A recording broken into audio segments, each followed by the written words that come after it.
네, 안녕하세요. 소개받은 청주시 장애인종합복지관의 오수경이라고 합니다.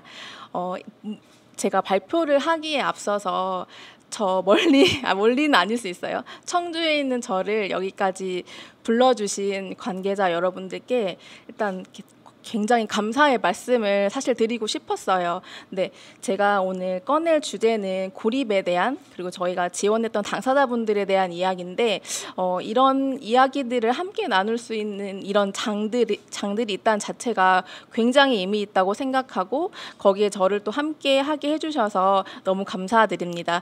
저는 그 지역에서 이웃과 함께 관계를 쌓으며 살아가는 보통의 삶, 또 사회적 고립에서 연립으로라는 주제로 오늘 발표를 진행하도록 하겠습니다.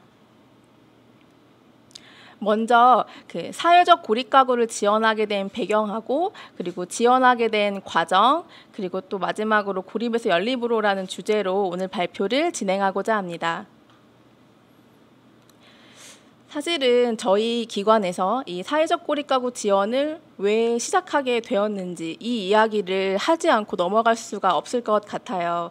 근데 시대적 흐름을 살펴볼 수밖에 사실은 없는데요. 가족 구조의 변화, 그리고 또 사회 구조의 변화, 또 가치관의 변화가 있습니다. 일단은 1인 가구가 증가했어요. 사실 최근 기사에서도 보면 1인 가구 1000만 시대라고 하죠. 그 청주시의 경우도 1인 가구가 벌써 40% 이상이고 전국적으로 봐도 크게 다르지 않을 거라고 좀 생각이 듭니다. 근데 그러면서 사실은 가치관의 변화로 또 개인주의적인 사고도 많이 생겨났어요. 그러니까 내가 더 중요하고 뭐 다른 사람과의 인간관계가 조금 불편해 이렇게 여겨지는 그런 것도 많고, 뭔가 사람과의 관계에서 오는 그런 상처들도 사람을 멀리하게 되면서 또 개인주의적인 사고들이 좀 더 많아지게 된 것 같고, 또 그러면서 점점 주변 관계 단절이 심화되었다고 또 생각이 됩니다. 그러면서 사회적 고립 가구 증가라는 또 사회적 문제가 생기게 되고, 그 사회적 고립 가구가 심화되면 고독사라는 그 홀로 죽게 되는 그런 상황이 또 발생하게 되는 것 같아요. 근데 그 사실은 고독사의 원인이 저는 굉장히 다양하고 복잡하다라고 고립가구 지원 사업을 하면서 느꼈습니다. 사실 뭐 자녀 간의 갈등이 있을 수도 있고요. 부모 세대와 자녀 간의 갈등, 또 배우자 간의 갈등이 있을 수도 있고, 형제와의 갈등이 있을 수도 있어요. 근데 저희가 만나는 사례들을 보면 주로 80% 이상이 1인 가구이신 분들이 많고, 그리고 주변 가족, 친인척, 뭐 친구, 이웃 어떠한 분과도 관계가 형성되어 있지 않은 분들을 굉장히 많이 만나게 됩니다. 특히나 중장년, 그러니까 50대 그리고 남성분들을 또 많이 만나게 돼요. 근데 처음 만나게 될 때 보면은 그분들이 항상 하시는 말씀이 있어요. 사실은 가족이 있었다. 그런데 이혼을 하게 됐다. 근데 그리고 자녀들이 있었는데 지금은 아무도 연락을 하지 않는다. 그래서 일주일 이상 바깥 외출을 하지 않으신 분들도 사실 많았고요. 주로 집에서 뭐 컵라면으로 끼니를 때우신다든지 아니면 드시지 않는 날도 굉장히 많은 경우를 저희가 많이 봤습니다. 근데 이렇게 관계 단절이 심해지면서 사람이 점점 이렇게 무기력해지는 것들을 저희가 굉장히 많이 봤어요. 우울감, 고립감이 심화되고 고독감이 심화되면서 또 술에 의존을 하게 되시는 분들이 또 굉장히 많으시더라고요. 근데 여기서 또 중독 문제까지 같이 또 살펴보게 되었는데요. 저희가 지원했던 많은 사례들 중에 사실 알코올 사용 장애로 인해서 일상생활이 무너진 분들을 또 굉장히 많이 보게 되었습니다. 그래서 본인의 건강을 살피지 않게 되고 계속 집에만 있게 되고 경제적으로는 또 계속 어려워지고, 이런 악순환이 반복되면서 결국에는 고립이 심해지고 고독사까지 이르게 되는 상황들이 많이 발생되고 있는 것 같습니다. 사실 이 고독사의 개념은 일본에서 시작되었고 점차 영어권에서도 일본어를 그대로 번역하면서 시작되었는데요. 한국에서도 이런 인구 구조의 변화, 외동 자녀가 또 많아지고 그런 개인주의적 가치관이나 민주화 이후로 또 고독사가 많이 발생하고 있습니다. 그래서 이렇게 사회적 문제가 심해지면서 사실은 이 사회적 고립이라는 개념 또 지원해야 된다는 이런 그 여론들, 그런 것들이 많이 생겨난 것 같아요. 저희 기관에서도 이 사업을 21년도에 시행을 하게 되었는데요. 근데 고독사 예방 사업이라는 걸로 시작을 하게 되었어요. 근데 제가 시작할 때는 사실은 뭐 사회적 고립이나 고독사에 대해서 그렇게 심각하게 생각하지 못했었던 것 같아요. 근데 항상 그 장애인 당사자분의 그 사례 관리를 할 때 주로 자립을 지원하고 뭔가 교육 훈련을 하고 어떤 기관에서 정한 그런 프로그램들에 같이 참여를 하실 수 있게 하고 또 혼자서 하실 수 있는 뭐 역량을 강화한다든지 이런 사업들을 굉장히 많이 했었는데 고립을 지원한다라는 게 저희도 처음 접해본 거라 정말 많은 시행착오를 겪었고 현재도 사실은 겪고 있거든요. 근데 사실 제가 이제 이 자리에 있는 현재 상황에서도 마음이 굉장히 무거워요. 왜냐하면 사실 오는 길에 전화 한 통을 받았는데 저희가 지원했던 고립가구로 지원됐던 당사자분께서 사망하셨다는 이야기를 또 기관으로부터 사실 전화를 받았습니다. 근데 마음이 착 무너지더라고요. 열심히 노력해서 이렇게 주민분들과 함께 지역에서 노력했는데 결국은 돌아가셨구나 이런 생각이 들면서 마음이 굉장히 무거웠어요. 그 무거움을 마음을 안고 또 여기 앞에 서서 여러분과 또 이야기를 나누게 됐는데요. 이런 여러 가지 사회 문제들로 인해서 고독사 예방을 하고 사회적 고립가구를 지원하게 되었고 현재 청주에서는 사실 저희 기관이 처음으로 이 사업을 하게 되었는데 21년도에 시작을 할 때는 처음은 우리가 시작을 하지만 결국에는 청주에 있는 많은 기관들이 여러 지역 주민분들이 인식을 제고하고 또 함께 모두 이 사업을 함께 진행했으면 좋겠다 이런 또 꿈을 안고 시작을 하게 되었습니다. 사실은 이제 고독사의 개념을 제가 아까도 간단하게 말씀을 드렸는데요. 우리나라에서도 고독사 예방 및 관리에 관한 법률이 있습니다. 이 법에서 고독사란 가족, 친척 등 주변 사람들과 단절될 채 사회적 고립 상태로 생활하던 사람이 자살, 병사 등으로 임종하는 것을 말한다. 여기에서도 사실은 사회적 고립이라는 중요한 개념이 또 등장을 하게 되고요. 통계를 보시면 사실 최근 5년간의 고독사 발생 현황이 2017년에 2,412명에서 2021년에는 3,378명 이렇게 계속 증가하는 또 추세를 보이고 있습니다. 관련된 연구 자료들도 많이 발간되고 있습니다. 그래서 한국보건사회연구원 또 발간 자료를 보면은 또 고독사의 원인 및 영향 요인에서 사회적 고립과 외로움, 또 가족 관계의 단절, 그리고 사회적 관계망의 단절과 부족, 또 친구와 이웃과의 단절, 또 은둔형 외톨이의 증가, 또 우울, 음주 등 정신건강 문제, 또 경제적 위기, 공동체의 붕괴, 그리고 건강관리 부족, 질병 등으로 인한 신체 건강 문제, 그리고 주거 불안정성까지 다양한 원인 및 영향 요인이 분석되고 있는데요. 그 비율을 보면 단연 사회적 고립과 외로움이라는 이 원인이 가장 큰 비중을 차지한다라는 것을 또 볼 수가 있습니다. 결국에는 저희가 1인 가구가 증가하고 또 지역 공동체가 점차 해체되고 또 코로나19로 인해서 고립이 심화되면서 고독사가 발생도 같이 또 증가하게 된다라고 현재 보여지고 있습니다. 단연 고립의 시대라는 단어가 나올 정도인데요. 사실은 제가 또 그 발간 자료를 분석해 봤을 때 영국에서는 고립의 주관적 측면인 외로움의 사회적 비용을 1인당 연간 1,600만 원 정도로 계산했다고 합니다. 그리고 또 한국에서는 청년의 고립으로 인해서 사회적 비용을 1인당 2,100만 원 정도로 추정하기도 했다고 합니다. 근데 여기서도 연구 자료에서 나온 그 결과로는 또 은둔형 청소년이나 또 고독사 위험군으로서 중장년, 또 홀로 사는 노인에 대한 공적 지원이 효과적으로 운영되고 또 생애 주기를 유연하게 잇는다고 한다면 고립된 분들이 기댈 수 있는 또 지지체계 공백을 메울 수 있을 것으로 기대된다고 밝혔습니다.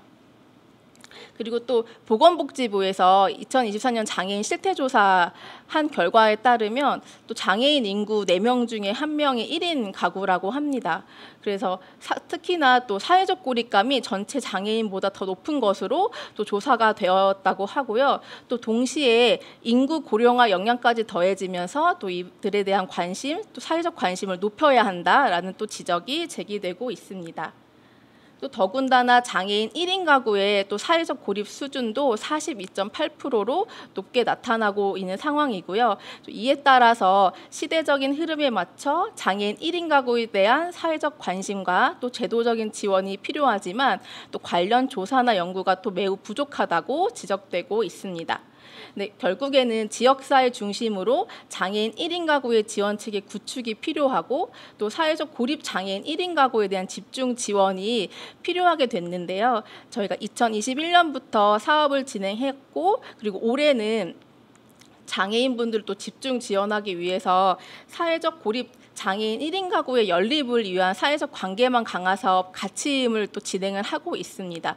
사실은 사회적 고립 가구 지원을 4년 차에 접어들고 있다고 보여지는데요. 가장 중요한 건 어쨌든 지역에서 고립 장애인 분을 찾고 그분들을 사회적 관계 형성을 통해서 사회 활동을 하실 수 있게 하고 또 거기에 지역사회 네트워크 활용 체계를 강화하는 그 큰 틀로 진행을 하고 있는데요. 사실 여기에서 가장 핵심은 물론 당사자분과 또 주민 활동가이십니다. 그래서 이 사업은 지역 주민 조직화가 또 핵심인 사업이에요. 사실은 사회복지사 한 명의 개인이 사회적 고립에 있는 분을 외부로 나오게 하기까지는 굉장히 많은 어려움이 따릅니다. 그런데 지역이 함께할 때 그리고 우리 지역 주민분들이 함께할 때 그분이 밖으로 나오실 수 있는 계기가 되기도 합니다. 그래서 주변 관계망을 강화하기 위한 이 사업을 계속 진행하고 있습니다.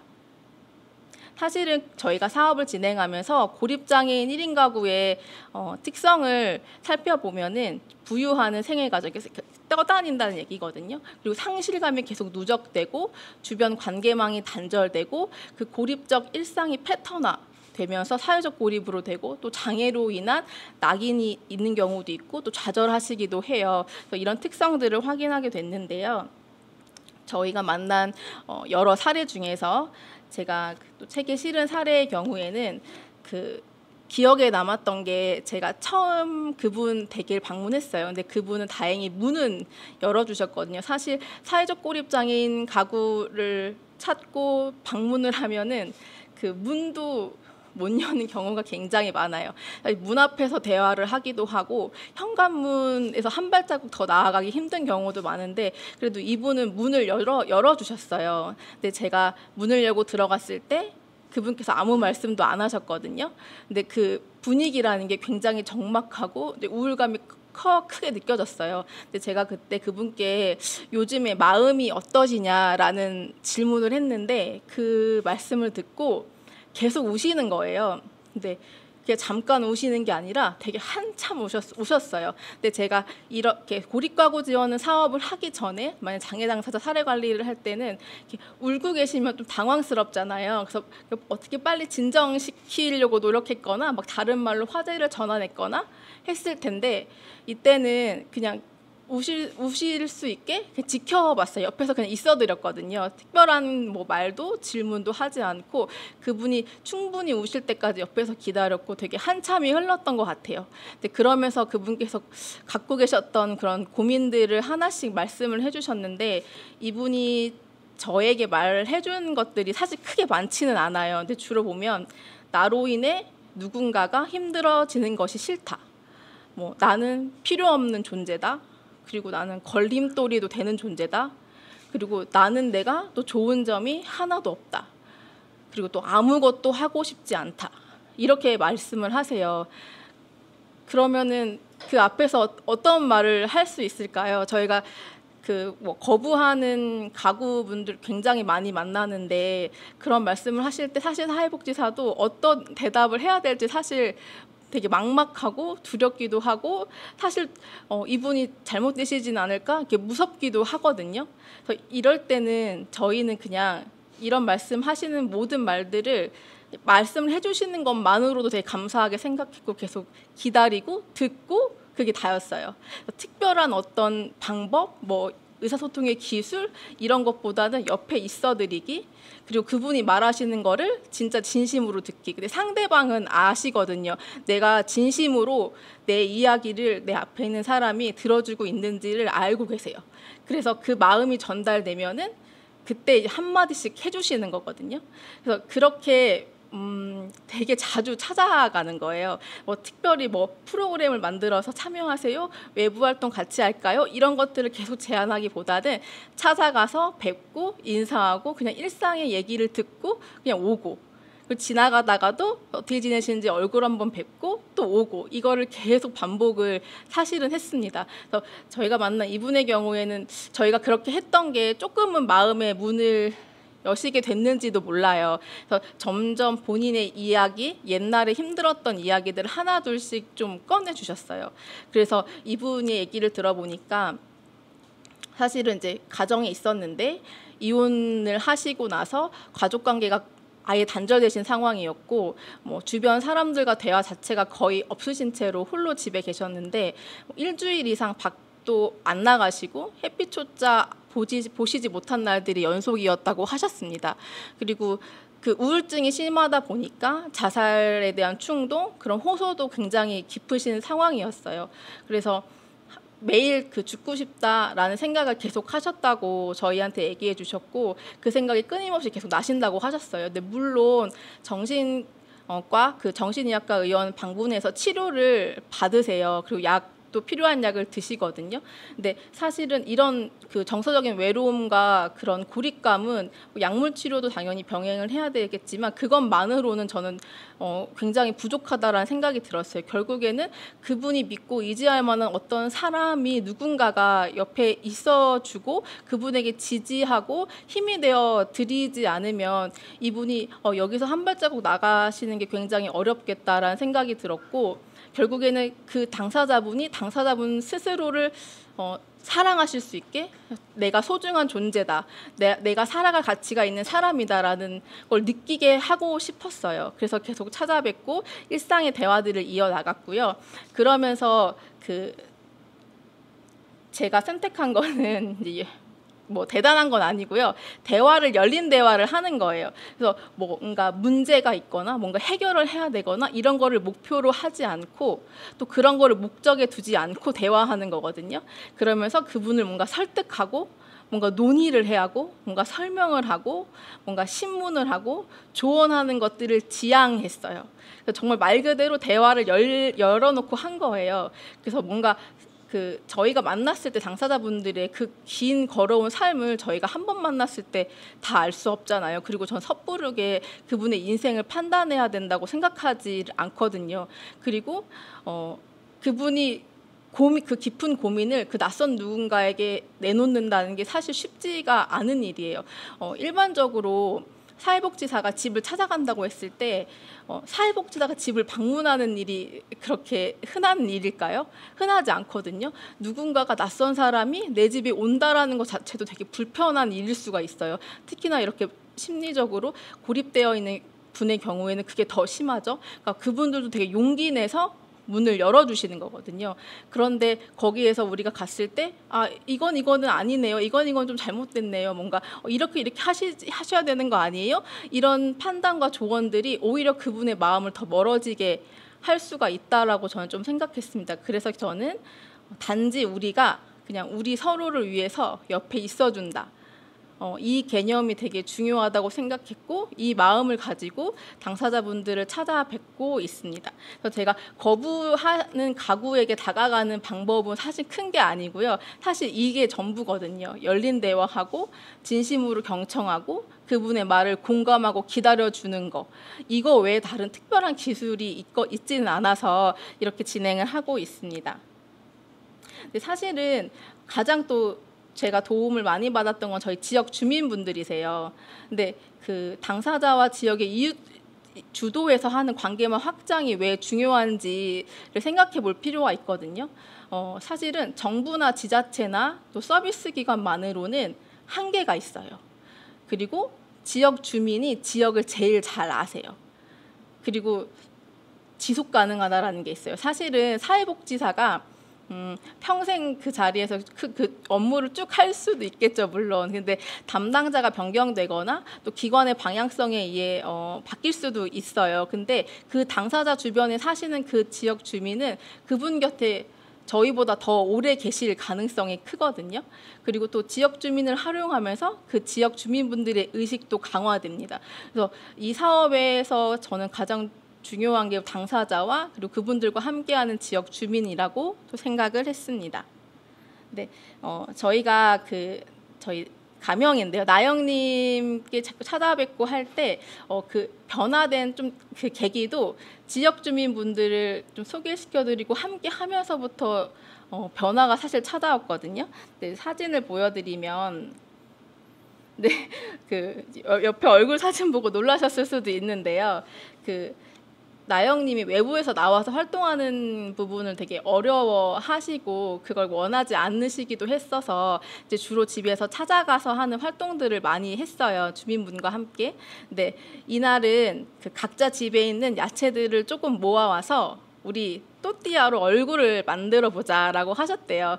근데 이게 별거 아닌 것 같아도 너무 재밌으셨다는 거예요. 그리고 이렇게 호떡 같은 그 빵에다가 나영님이 글자를 쓰셨는데 또 사랑이라는 단어를 적어주셨어요. 이때는 제가 함께 간 게 아니고요. 저희 오로지 주민분들하고 당사자분들하고 함께 했던 공간이고 저에게 이렇게 사진을 찍어서 막 보내주셨거든요. 이런 단어를 썼는데 좀 마음이 좀 뭔가 이렇게 뭉클하셨었나 봐요. 그래서 저한테 보내주시고 이렇게 재미있는 또 얼굴 모형도 만들었다 이러면서 보내주셨거든요. 그러면서 막 문자를 주시는데 제가 너무 감사했어요. 사실은 사회복지사가 뭔가 프로그램을 만들었거나 사업을 만들었다고 그러면 이렇게 안 했을 것 같아요. 뭔가 되게 대단한 거, 거창한 걸 해야 될 것 같고 했을 것 같은데 별거 아닌 이 소소함이 결국에는 이분의 변화를 이끌어낸 그 관계의 힘이 아니었을까? 저는 그렇게 좀 생각이 들었고요. 또 하나는 그러면서 이렇게 밖을 나가시게 됐어요. 근데 이것도 만나고 한참이 흐른 뒤에야 이렇게 같이 나가게 되신 거거든요. 근데 예를 들면은 이렇게 대화할 때도 이렇게 권유했어요. 어디 가세요? 우리 가요. 이런 거보다는 날씨가 좋은데 여기 청주에 문화생태공원이라고 꽃이 많이 폈을 것 같아요. 되게 예쁠 것 같아요. 이런 식으로 얘기를 하다 보면 한번 가볼까? 이렇게 딱 말씀하시는 계기가 있었어요. 근데 그때 기회야 타이밍을 딱 잡고 우리 같이 가봐요. 이제 이렇게 하면은 이렇게 나들이 아닌 나들이를 또 소소하게 갈 수도 있고 한 번도 아쿠아리움을 가보시지 못했다고 하셔서 이때도 주민분들과 함께 아쿠아리움을 계획해서 가신 거예요. 근데 저희와 하는 모든 활동들이 이분은 다 처음이라고 말씀하시더라고요. 이것도 처음 가보는 거고 청주의 문화생태공원 하면 좀 유명한데 여기도 처음 가보시는 거고 아쿠아리움도 처음 가보시는 거고 모든 활동이 본인에겐 다 처음이라고 말씀을 하셨어요. 그리고 또 하나는 이분이 중도장애로 인해서 뇌병변 장애로 등록을 하신 경우였는데 사실 중도장애는 심리적인 충격 그리고 그걸 쉽게 받아들이지 못하는 거에 대한 그 과정 속에서 오는 그 심리적인 어려움들이 굉장히 많으신 걸 봤어요. 손이 불편하시니까 항상 TV를 보면 사람들이 예쁘게 네일 아트를 하잖아요. 근데 네일 아트를 한 번은 해보고 싶은데 몸이 불편해서 나 혼자는 가지 못하고 근데 갈 수 있어도 혼자 가는 건 너무 어렵겠다라고 생각을 하셨던 것 같아요. 그래서 되게 마음속으로만 가고 싶다 이렇게 생각을 하셨는데 저희 주민활동가 선생님들께 네일 아트가 해보고 싶다 이런 말씀을 하셨대요. 그러니까 뭔가 나영님께서 뭔가 해보고 싶다, 하고 싶다 이런 말씀을 하시는 게 너무 저희는 되게 감사했어요. 왜냐하면 거의 대부분 아무것도 안 하고 싶다라는 말씀을 주로 하셨기 때문인데요. 그래서 이때도 주민활동가 선생님들하고 당사자분하고 같이 네일샵에 가셨어요. 그래서 네일 아트를 하시고 사진을 찍어서 보내주신 거거든요. 이때도 사회복지사가 개입한 건 아니고 이 당사자와 주민분들이 자체적으로 어디 가지? 우리 뭐 타고 가지? 가서 뭐 하지를 다 스스로 같이 하신 거예요. 그래서 사진을 찍고 또 보내주셨는데 이날 네일아트에서 네일을 받으시고 당사자분께서 이런 말씀하셨대요. 우리 오늘은 집에 가서 절대 설거지나 살림하지 말자고 이렇게 말씀을 해주셨다고 해요. 근데 그게 너무 같이 이렇게 얘기를 들으면서 너무 재밌으셨던 거죠. 같이 막 웃으면서 즐겁게 하루를 보내셨다라고 하고 그래서 조금씩 확장하는 하고 있는, 아직 대단히 사회적인 어떤 큰 활동을 하는 건 아니지만 이렇게 소소하게 변하고 있고, 나도 다른 사람을 위해 봉사를 해보고 싶다라는 말씀을 하신 적이 있어서 같이 그 빵을 만들어서 그 어린이집에 함께 가서 어린이들에게 빵을 나눠주는 그런 경험도 같이 또 하기도 했었습니다. 그래서 이렇게 천천히 관계를 쌓아가고 있는 상황입니다. 근데 사실 이렇게 하면서 당연히 유관기관의 그 지역 네트워크 체계도 굉장히 중요해요. 그래서 저희 복지관은 CBCS라고 해서 그 청주형 희망동행이라는 네트워크 체계 구축이 협력이 되어 있어요. 그래서 복지기관, 또 공공기관, 또 고용창업기관, 또 주민조직, 또 보건, 법률 시민단체 이렇게 각 기관들이 구성돼서 이렇게 네트워크를 하고 있고요. 현재 76개의 컨소시엄 기관이 협력을 하고 있습니다. 그래서 이거 사례 지원이 필요한 경우에 수시로 네트워크를 진행하고 정기적으로 모여서 실무자와 함께 간담회를 하는 등 네트워크 체계를 견고히 하는 노력도 하고 있습니다. 그래서 결국에는 지역사회 중심의 통합적 돌봄 체계 마련을 위해서 다양한 노력을 하고 있어요. 그래서 결국에는 복지관 혼자가 아니라 여러 유관기관 그리고 지역 주민이 모두 함께 지역에서 연결되어야 가능한 일이라고 생각합니다. 이거는 그 나영님이 건네주신 말씀 중 일부인데요. 예전에 죽고 싶다는 생각을 많이 했었는데 이제는 죽고 싶지 않아요. 나를 위해 찾아와주는 사람들이 고마워요. 그리고 앞으로도 지금처럼만 지냈으면 좋겠어요. 그런데 나중에 건강이 괜찮아진다면 아주 작은 일이라도 해보고 싶다는 생각이 들었어요. 지금 당장은 아니지만 내가 어떤 일을 할 수 있을지 고민해보고 싶어요. 라고 말씀해 주신 게 아주 최근이에요. 이 얘기 해주시는데 되게 눈물이 났어요. 뭉클했어요. 결국에는 사회적 고립 당사자와의 관계 핵심 요소라고 제가 생각하는 부분들이 상호 신뢰하고 그리고 기다려주는 거 그리고 지속하는 거 그리고 그분들이 용기를 내시고 스스로의 삶을 결정해서 주체적으로 살아가실 수 있게 하는 그 자기 결정, 이게 당사자의 변화를 위해 가장 필요한 요소라고 생각을 했습니다.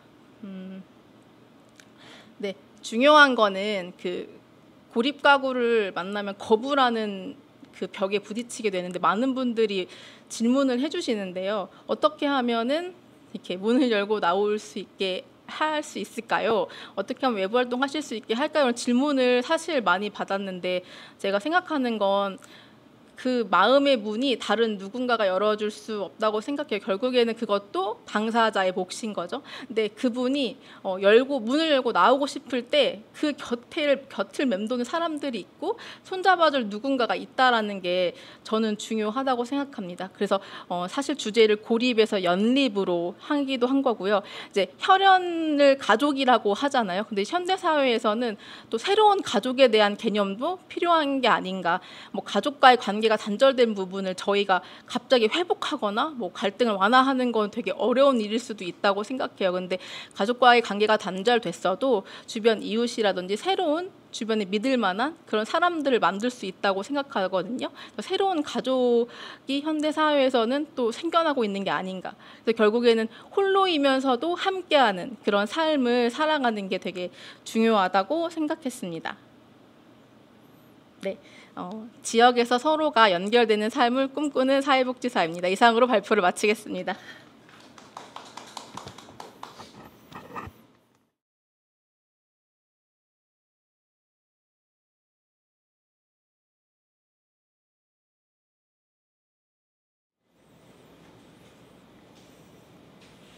예, 선생님 고생하셨습니다.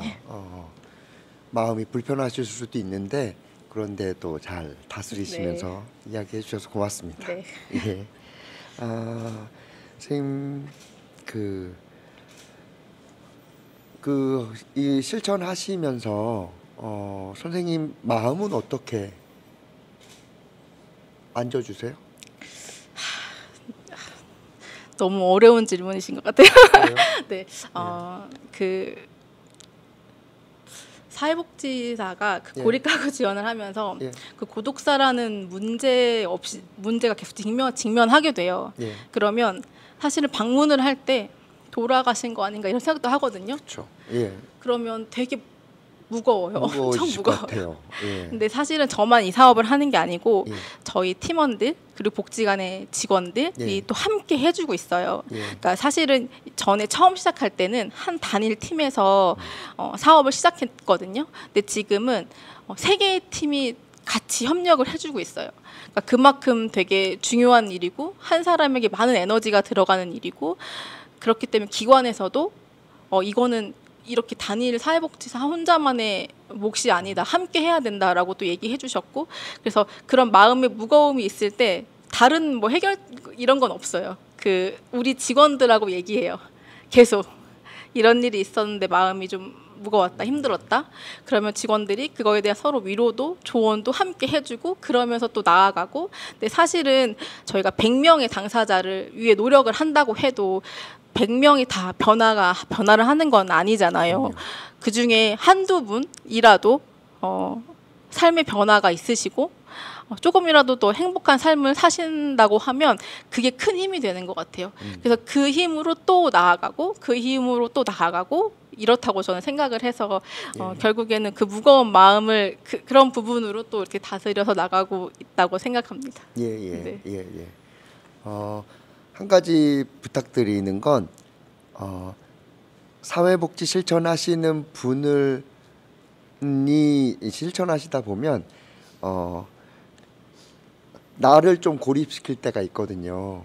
누군가를 도우려고 너무 노력하다 보니까 내가 고립돼 가지고 내 마음에서 울고 있는 거를 못 보기 쉽고 또 그래야 내가 또 잘 실천하는 것처럼 생각할 수 있는데 그러지 마시고 내 안에서 있는 울고 있는 애도 다스려 주면서 다독이면서 가셔야 지속 가능하게 갈 수 있을 거라고 생각하고 또 하나는 근데 어쨌든 누군가를 도우러 갔는데 그런데 그분께서 좀 어렵게 되셨다거나 이렇게 되면 내 책임은 아닌데 내 책임 같은 느낌을 받으시지 않으세요? 네, 맞습니다. 근데 이성적으로는 알잖아요. 내 책임이 아니라는 거.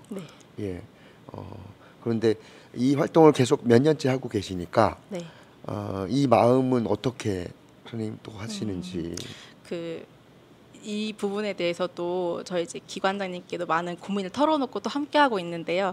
해주시는 말씀이 그 모든 어려움이나 슬픔이 있어도 그걸 모두 내 것 하지 않는 그 훈련 마음이 필요하다라는 말씀을 해주셨어요. 그거를 그렇게 노력하고 있거든요. 그렇게 마음을 먹는 거를.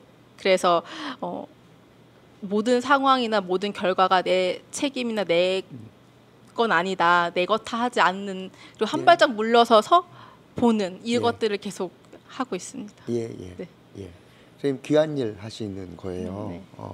그런데 선생님도 귀하게 대해주시면 좋겠고 역할을 해야 되기 때문에 너무 과도하게 하지는 않으셨으면 좋겠어요. 선생님도 귀한 분이시라서 감사합니다. 그렇게 가면 좋겠습니다. 요거 좀 볼까요? 고립가구 특히 장애가 있는 분들을 어떻게 찾으셨냐? 저희 그 사회적 고립가구 지원 사업 할 때 발굴이라는 부분에서 사실 다른 기관에서도 되게 많이 물어봐 주셨어요. 근데 어떻게 발굴하는지 처음에는 이렇게 주변 유관기관들에게 연락하고 네트워크하면서 의뢰를 받으면 된다고 생각했어요. 근데 사실은 그 부분은 굉장히 작고 그리고 관할 행정복지센터에서도 숨어 있는 이웃분들을 잘 알기 쉽지가 않아서 저희가 이렇게 뭔가 집중해서 활동하는 그런 지역들, 예를 들면 노후화된 주택이 밀집 지역이 있다든지 그리고 1인 가구가 유난히 많이 사시는 곳이라든지 직접 가요. 가서 그 주변을 직접 찾아가요. 문을 다 두드리고 문고리 홍보지라고 해서 이렇게 문고리로 된 홍보지도 걸고 그리고 그 주변에 지역 주민들이 사시잖아요. 지역 주민들을 계속 만나서 이야기를 나눠요. 혹시 주변에 이런 어려움을 가지신 분이 혹시 있지는 않으신지 이거를 물어보고 다니는 거죠. 정말 그냥 아무 정보 없이 그 지역만 딱 가서 다 다녀요. 그럼 뭘 관찰하냐면 그 집 주변에 쌓인 술병들 예. 그리고 사람이 사는 것 같다고 하는데 뭔가 이렇게 정돈되지 않은 환경, 뭔가 문고리에 이렇게 먼지가 수북하다든지 외부 출입이 많지 않아 보인다 이런 것들을 관찰을 하고 주민분들 이야기 듣고 이러면서 찾는 활동을 사실은 했습니다. 그렇죠. 네. 서류상으로 찾기 어려워요. 네. 그리고 의뢰를 받아서 하는 건 더 어려우실 거고 네. 직접 나가서 보지 않는 이상에는 아마 네. 찾기 어려우실 네. 것 같아요. 맞습니다. 그러면 얼마나 다니셨을까요? 얼마나 다녔을까요? 저희끼리 하는 말로 피땀 눈물 흘렸다고 하거든요. 그 막 폭염에도 장마에도 막 나갔어요. 계속. 그러니까 사실 얼마나 다녔는지를 생각해 보면 네, 굉장히 많은 시간을 저는 할애했다고 생각합니다. 네. 예. 근데 이게 지원 사업으로 하셨던 거죠? 네. 처음에는 그 사회복지 공동모금의 지원 사업으로 시작을 하게 되었고요. 지금은 또 충북의 사회복지 공동모금에 통해서 네, 사업을 예산을 지원받아서 수행하고 있습니다. 그래서 보시고 계실지 모르겠지만 꼭 부탁드리고 싶은 게 있어요. 고독사나 이런 사안에 대해서 지원해 주시는 곳에서는 저는 그분이 나오셔서 무슨 활동을 하시는 것만이 성과라고 보시는 이거 버리셨으면 좋겠어요. 그게 성과가 아닙니다. 오히려 그렇게 발바닥 닳게 돌아다니면서 사람들을 찾고 그리고 계속 거부하시지만 문을 계속 두드리고 옆에 있어드리고 하시는 것 자체가 저는 진짜 그분들한테 필요한 일이라고 생각하거든요. 네. 근데 그렇게 하려고 하면은 엄청 많은 시간을 다니실 수밖에 없잖아요. 네. 그걸 증명할 수 있는 방법도 없고. 없어요. 그래서 사실은 이 사업이 티 안 나게 느리게 되게 자연스럽게 가는 사업이거든요. 행사를 하고 캠페인을 하고 뭔가 프로그램을 많이 하고 이런 사업의 취지가 아니에요. 그래서 저 사실 사회복지 처음 할 때는 계획 세우고 계획대로 실천하고 막 엄청 많은 프로그램과 행사들을 막 하고 캠페인을 벌리고 포럼을 막 하고 이게 되게 중요한 줄 알았어요. 근데 이 사업을 하면서 알게 된 거는 결코 이 부분들이 당사자의 삶의 변화를 직접적으로 이끌어내지는 않을 수 있겠다라는 생각을 사실은 했습니다. 얼마나 외로우셨겠어요. 차라리 알아만 주면 그러면 할 수 있는데 나는 이렇게 노력하고 있는데 이것 자체로는 인정받지 못하고 그 다음에 무슨 변화가 있어야지만 내가 멋지 일한 것처럼 비춰지는 방식은 저는 별로 좋지 않다고 생각하고 그러면 어떻게 되냐면 변화가 나올 만한 분한테만 찾아가게 돼요. 자꾸 문 밖으로 나오시는 분을 성과라고 생각하면 그러면은 우리가 찾아갔는데 거절하시는 분보다 나올 만한 분한테 자꾸 찾아가게 됩니다. 그러면은 이거는 원래 사업의 지원 취지에서 벗어나는 거거든요. 그래서 선생님같이 이렇게 실천해 주시는 것만으로 그것 자체를 인정해 주시는 방식이 되어야 진짜 일상을 돕고 옆에서 기다려 드릴 수 있을 것 같아요. 그거 꼭 부탁드리고 싶었습니다. 오늘 보실지 모르겠으나 여기 또 질문이 들어와서 무조건적 수용의 실천 원칙을 잘 적용한 실천 사례로 잘 보았습니다. 주민활동가를 어떻게 활동하실 수 있도록 지원하셨는지요? 활동가 링크에 어려움은 없었을까요? 요 활동가 분들에 대한 부분입니다. 저희 그 주민활동가 선생님들이 저희가 처음 시작할 때는 10분 정도셨거든요. 근데 지금 총 30분이 계세요. 근데 사실은 그 어느 조직에나 있을 수 있지만 모든 분들이 다 열심히 하는 건 아니잖아요. 그렇죠. 근데 저희는 정기적 그 간담회를 매월 하거든요. 그러면 선생님들이 계속 함께 모이실 수 있게 해요. 그런 다음에 각자 활동하셨던 내용들을 같이 얘기해 주시고 느끼셨던 보람이나 이런 소감들을 얘기해 주시면 다른 선생님들께서 그걸 들으시고 저런 방법도 있었구나. 나도 저렇게 해야 되지 라고 이렇게 생각이 드신다고 하더라고요. 그래서 그런 자리를 되게 자주 계속 갖고 사례에 대해서 복지사만 고민하는 게 아니라 선생님들이 많이 고민하고 의견을 내실 수 있게 같이 얘기하는 그런 장을 마련을 하고요. 사실 주민활동가 선생님들이 보수를 받으시는 게 아니기 때문에 정말 그 마음으로 하시는 거거든요. 예. 어떠한 보수도 받으시지 않으시고 그래서 그냥 찾아가 주시는 것만으로 저는 너무 감사한 일인데 지치시지 않아야 되잖아요. 예. 그래서 중간중간에 힐링하실 수 있는 시간들을 조금 만들어요. 예, 예. 정기적으로. 예. 그래서 너무 지치시지 않도록 하고 제일 중요한 건 저희도 옆에서 계속 지지 격려해드리고 예. 활동을 지속하실 수 있게 또 하고 하는 게 저는 뭐 아주 기본적이지만 가장 중요한 게 아닌가라고 예. 생각하고 주민활동 선생님들이 하시는 말씀 중에 하나가 최근에 이런 전화가 한 번 오신 적이 있었는데 그 복지관에서 하는 이런 일련의 활동이나 주민활동가로서 본인이 위촉받아서 하는 이런 일련의 활동들이 당사자 삶에 이렇게 많은 큰 변화가 있는 걸 보니까 너무 감동스러우시대요. 그 전화를 갑자기 주시더라고요. 예. 그래서 그렇게 느끼셨냐고 그랬더니 이렇게 활동 함께 하면서 그분의 심적인 변화들이 긍정적으로 바뀌는 걸 보면서 더 열심히 하고 싶다는 생각이 드셨대요. 예. 그 전화를 해주셨는데 제가 너무 또 감사해서 예. 네, 존경합니다 선생님들. 예, 예. 네. 네. 선생님 일부러 보수를 네. 안 책정하신 거세요? 네. 그렇죠. 네. 예, 그럴 것 같았어요. 네. 어떤 이유가 있으셨어요? 사실 글쎄 이건 뭐 저 개인적인 생각일 수 있겠지만 보수라는 게 예. 보수를 받고 활동을 할 수도 물론 있겠죠. 근데 사실은 이 사업이라든지 활동이라는 게 결국에는 예산 없이는 전체적으로 이끌어가지 못할 수도 있는데 보수가 있다가 없을 경우 네, 있다가 없을 경우는 자칫하면 이 정말 그 원래 취지에 맞는 활동하기가 어려울 수도 있어요. 그래서 맞습니다. 애초부터 네, 보수를 책정하지 않았습니다. 너무 놀라운 네. 네. 최신 연구 결과로 따르면 네. 실제로 보수랑 링크되기 시작하는 순간부터 네. 오히려 동기는 떨어집니다. 그리고 의미도 줄어드는 거예요. 근데 보수가 조금이라도 더 줄어들죠? 그러면은 더 급격하게 줄어든다는 연구 결과가 있거든요. 근데 실제로 우리가 참여하시는 주민활동가 분들한테 뭘 보상해 드릴 수 있을까? 내 하는 일이 생명 살리는 일이다. 너무 귀한 일이다. 그거 5만 원, 10만 원 정도로 대체할 수 없는 1,000만 원 넘는 1억 가까이 되는 의미다라고 하는 걸 보상을 드리는 것이 진짜로 그분을 위한 일이라고 저는 네. 생각해요. 네. 근데 그것을 이미 생각하셔가지고 네. 하셨다고 하시니까 네. 대단하십니다. 네, 아닙니다. 예. 네.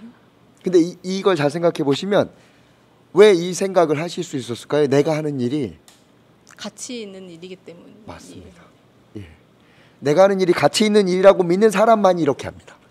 근데 내가 하는 일이 가치 없는 일이라고 생각하면 해달라고 하면서 죄송하다 그러고 돈 조금 들이면서 그걸로 대체하려고 그러거든요. 근데 저는 선생님 발표하시는 거나 이런 거 들어보면서는 선생님이 하시는 일 자체가 쉬운 건 아니지만 하지만 참 정말 중요하고 필요하고 가치 있는 일이라고 생각하신다고 생각해요. 네, 맞습니다. 예. 그래서 이렇게까지 하신다고 생각합니다. 예. 또 한번 볼까요? 위기 당사자 지원하는 실천가의 소지를 예방하기 위해 지원하는 기관에서 필요한 지원은 뭘까요? 실천가의 소진을 예방하기 위해서 기관에서 뭘 지원해드리면 좋을까? 기관에서 이미 그 많은 이제 말들로 예. 그 사실 다른 게 아니고 이것도 결국에는 그 열심히 하고 있는 활동하고 있는 선생님들에게 고생했다. 예. 너의 덕분이야. 예. 예. 이런 말들 외에 뭐 다른 지원이 필요하다고 저는 생각하지는 사실 않았어요. 예, 그 활동하는 걸 인정해 주시고 그게 되게 귀한 일이라고 생각해 주시고 예. 그거를 고생했다고 격려해 주는 게 필요하고 사실 저희 기관에서는 그렇게 해주고 계시거든요. 예, 네. 예. 네. 오늘은 기관은 전부 다 기관이 너무 좋습니다. 예. 네. 사실 그러니까 이것도 이렇게 공유하실 수 있도록 하셨겠죠. 네, 맞습니다. 예. 맞습니다. 선생님, 연립이라는 말은 선생님께서 이렇게 찾으신 건가요? 만드신 건가요? 이 단어는 예. 그 고립가구 지원 사업을 할 때 그 전국에서 몇 개 기관이 처음 시작을 했었을 때 그 기관들끼리 계속 만남을 통해서 이 사업들을 공유했었어요. 예. 그럴 때 선생님들하고 소통하면서 이런 단어들도 같이 얘기하게 되고 또 같이 또 스터디하게 되고 교육받게 되면서 이 단어를 알게 된 거고요. 제가 새로 뭔가를 만들어내서 한 건 아닙니다. 예. 근데 이게 취지가 그 고립이나 독립이나 이런 거는 의존이 마치 없는 것처럼 되는데 네. 의존이라고 하는 걸 중시해서 나오신 거잖아요. 네, 맞습니다. 그 맥락을 조금만 더 풀어주시면 좋겠어요. 사실은 이렇게 생각할 수 있을 것 같아요. 의존을 한다라는 걸 저는 처음에 활동할 때, 처음에 이렇게 사회복지를 할 때 의존이라는 게 안 좋은 건 줄 알았어요. 그러니까 스스로 자립적으로 뭔가 독립적으로 해내지 못한다는 게 뭔가 문제인 건 줄 알았거든요. 근데 결국에는 저희가 추울 때 옷을 입듯이 이 상호 의존은 그 살아가는데 아주 생명과 직결되는 일이라고 생각이 사실 들었거든요. 네. 그러니까 결국에는 홀로 살아가는 사람은 없다고 생각해요. 누군가의 도움을 나도 받고 나도 주고 그런 과정에서 삶이 이어가는 거지 그냥 독립적으로 나 오롯이 서 있지는 않다고 생각해서 그 연립이라는 단어가 사실 자립을 넘어선 단어가 아닐까라는 생각이 좀 들었습니다. 예. 그 말씀으로 보면 연립으로 안 살아가는 사람이 없어요. 네. 예. 오히려 다양한 사람들과 의존 관계에 있으면 사람들은 그걸 보고 자립이라고 이야기하지, 세상과 단절돼서 모든 문제를 나 혼자 해결하는 걸 자립이라고 해버리면 이 세상이 그렇게 사는 사람 저는 한 명도 없다고 맞습니다. 생각합니다. 그런 점에서 연립이라는 단어의 의미가 우리가 하는 일과 우리가 뭘 지향해야 되는가 하는 걸 너무 잘 설명해 주는 단어라고 생각이 들어요. 네. 예, 그렇습니다. 그리고 또 하나 옆에 있어 주시면서 평가 안 하시고, 네. 예, 그건 어디 지혜로 생각하신 거예요? 아니면 경험으로? 경험으로 사실 네. 이거는 이제 사실은 제가 이 사업을 하면서 사실 주변에도 많은 이제 물어보기는 일상에서 함께 하고 있는 가족들한테도 물어본 적이 있어. 특히 제 배우자한테도 혼자 어떤 이유로든 고립 은둔하게 됐는데 뭐 누군가 찾아와서 막 상담을 하고 뭐 이런 뭔가를 묻고 이랬을 때 쉽게 대답할 수 있겠는지 절대 말할 수 없다는 거예요. 너무나 불편한 일이라는 거죠. 친한 친구한테도 말하지 못하는데 낯선 사람에게 그런 내 고민을 털어놓지 못한다는 거 너무 불편한 일이라는 거예요. 그런 걸 생각해 봤을 때 제가 누군가의 집에 가서 그분을 쉽게 뭔가 판단하는 그런 단어들, 그런 이야기들을 함부로 한다는 것 자체가 그분을 존중하지 않는 거란 생각이 들더라고요. 그래서 대화를 할 때 이것도 계속 훈련을 하고 있는 거지만 쉽게 판단하거나 조언하지 않고 그분의 있는 이야기 그대로를 들어드리고 그분의 삶을 온전히 이해할 수 없지만 그렇기 때문에 더 그 마음을 들여다봐야 한다고 생각을 합니다. 근데 계속 기다리고만 계시는 것이 아니라 기다리시면서 타이밍을 보신다고 하셨잖아요. 네, 그게 되게 중요해요. 그걸 조금만 더 설명해 주시면. 어떻게 타이밍을 잡으셨어요? 이건 촉인가요? 감각? 사실은 그것도 어느 정도 있어요. 왜냐하면 그분이 평소 쓰지 않는 단어가 나올 때가 있으실 거예요. 분명 이 사업을 또 이렇게 고립가구를 지원하는 많은 기관들에서도 당사자분을 만났을 때 그분이 평소 하지 않는 어떤 단어, 어떤 표정, 그것을 캐치를 할 수 있어야 되거든요. 이거는 뭔가 매뉴얼적으로 정해질 수 없고 결국에는 실천하는 활동가 사회복지 선생님들이 당사자와의 많은 만남을 통해서만이 얻을 수 있다고 생각해요. 맞습니다. 그래서 이거는 인간만이 실천할 수 있는 거라고 생각해요. 로봇과 인공지능이 할 수 없는 영역이잖아요. 이것이 훨씬 더 중요한 거라고 생각하고 이 역량이 높아지는 것이 인간으로서 사회복지 실천할 때에 아주 중요한 요소라고 저는 생각이 들어요. 예, 어떻게 인공지능 챗GPT랑 선생님이랑 대체할 수 있겠습니까? 대체할 수 없습니다. 예, 네. 대체할 수 없죠. 네. 그러니까요. 그렇게 보면 하나. 그런데 끝까지 고립하시고 거부하신 분도 있으시죠? 네. 그렇죠. 네, 5년째 변화가 전혀 없으신 분들도 있습니다. 있으시죠. 네. 예. 그거는 선생님이 잘못하신 게 아닙니다. 아니잖아요. 네, 아닙니다. 아닙니다. 그거 네. 절대로. 그리고 타이밍은 몇 개월 기다리면 온다. 확정돼 있나요? 아니면 그런 것도 없습니다. 없죠. 네. 예. 그래서 저는 뭘 버려야 된다고 생각하느냐면 성과주의 버려야 됩니다. 예.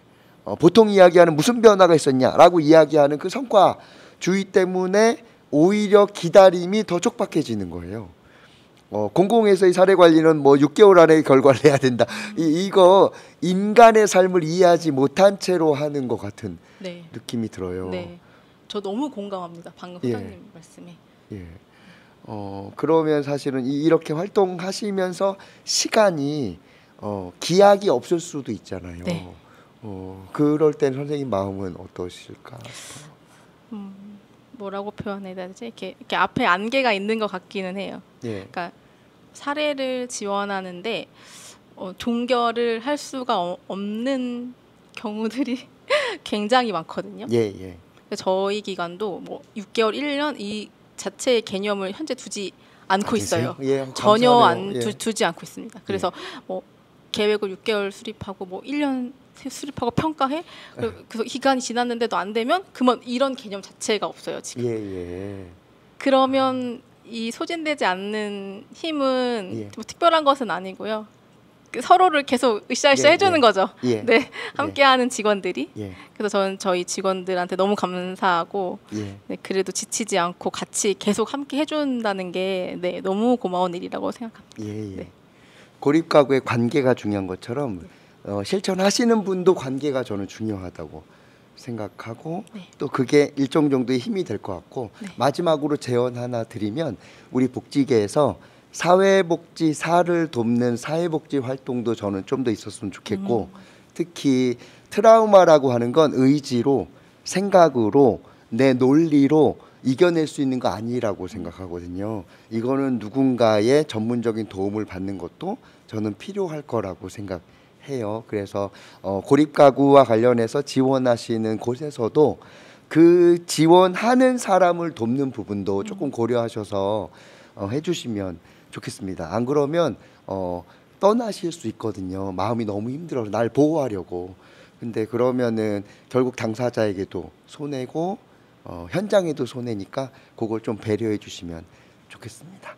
선생님 이제 좀 시간 때문에 정리를 해야 돼서 그럼 선생님과 이야기 나누는 건 이렇게 마무리하겠습니다. 감사합니다. 고맙습니다.